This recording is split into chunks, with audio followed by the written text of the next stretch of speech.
नमस्ते। आज एक बहुत ही मजेदार कहानी सुनते हैं। तीन तोतों की कहानी।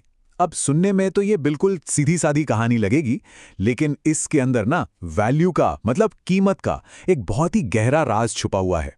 सच में ये सोचने पर मजबूर कर देगी। तो चलिए साथ मिलकर पता लगाते हैं कि वो राज है क्या। पर कहानी शुरू करने से पहले जरा एक बात सोचिए। एक तोते की सही कीमत क्या हो सकती है? मतलब किस आधार पर तय होती है? क्या उसके सुंदर रंग रूप पर या उसकी मीठी मीठी बातों पर?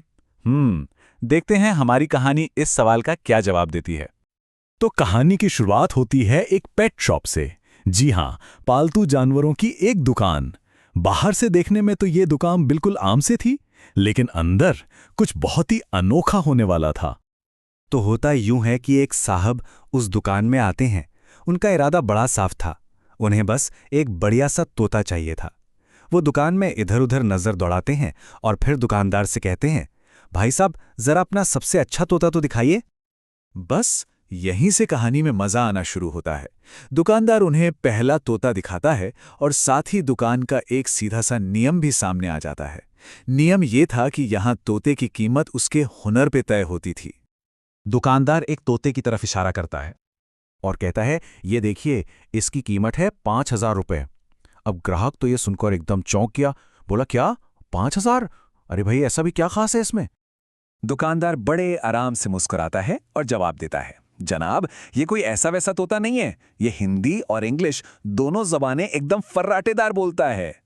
तो बात साफ थी, कीमत जो थी वो हुनर की थी। अब ग्राहक को बात तो समझ आई, वो इम्प्रेस भी हुआ, लेकिन सोचा चलो और भी देखते हैं। तो फिर दुकानदार उन्हें एक दूसरा तोता दिखाता है। और इसकी कीमत पूरे 10,000 रुपए। जी हां, पहले वाले से ठीक डबल। अब तो ग्राहक की दिलचस्पी और बढ़ गई। उसने पूछा, अच्छा, और ये क्या क्या कर लेता है? दुकानदार तो अब और भी गर्व से बताता है, सर, ये हिंदी इंग्लिश तो बोलता ही है, पर ये कंप्यूटर भी चला लेता है। तो देखिए, हिसाब अभी वही था। जितना ज्यादा हुनर उतनी ज्यादा कीमत। एकदम सिंपल लॉजिक। ग्राहक इन हुनरमंद तोतों को देखकर काफी हैरान था। सोच ही रहा था कि क्या करे कि तभी उसकी नजर कोने में बैठे एक तीसरे तोते पर पड़ी। और बस यहीं से कहानी ने एक ऐसा मोड़ लिया जिसकी किसी ने उम्मीद नहीं की थी। वो तोता एकदम चुपचाप शांत बैठा था। ना कोई चहचहाहट, ना कोई हरकत। मतलब उसमें ऐसा कुछ भी नहीं था जो किसी का ध्यान खींचे। वो तो बस चुपचाप सब कुछ देख रहा था। लेकिन उस शान से दिखने वाले तोते के पिंजरे पर जो कीमत का टैग लगा था, उसे देखकर तो ग्राहक के होश ही उड़ गए। 50,000 रुपए! अरे, ये तो पहले दोनों तोतों की कुल कीमत से भी कहीं बहुत ज्यादा थी। ग्राहक तो हक्का भक्का रह गया। उसने दुकानदार से पूछा, 50,000? भाई साहब, ये तोता आखिर करता क्या है?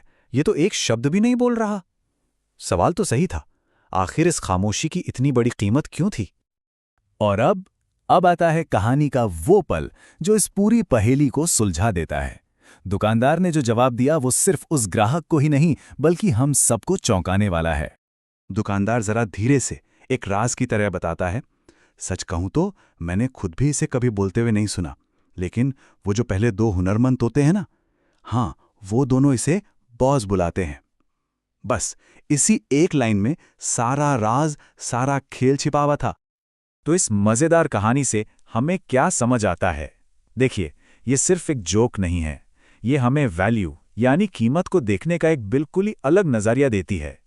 ये कहानी हमें एक कॉन्सेप्ट तक ले जाती है जिसे कहते हैं परसीव्ड वैल्यू, मतलब आभासी मूल्य। इसका सीधा सा मतलब यह है कि किसी भी चीज की कीमत हमेशा उसके दिखने वाले हुनर या काम से नहीं होती, बल्कि इस बात से होती है कि दूसरे उसे कितना बड़ा रुतबा या दर्जा देते हैं। इस फर्क को समझिए, ये बहुत दिलचस्प है। एक तरफ हैं वो हुनरमंद तोते, इनकी वैल्यू इनके काम से है, जिसे देखा जा सकता है, नापा जा सकता है। और दूसरी तरफ हैं वो बॉस तोता, इसकी वैल्यू इसके रुतबे से है, इसके प्रभाव से है। एक ऐसी चीज जो दिखती नहीं पर सब उसे मानते हैं, महसूस करते हैं।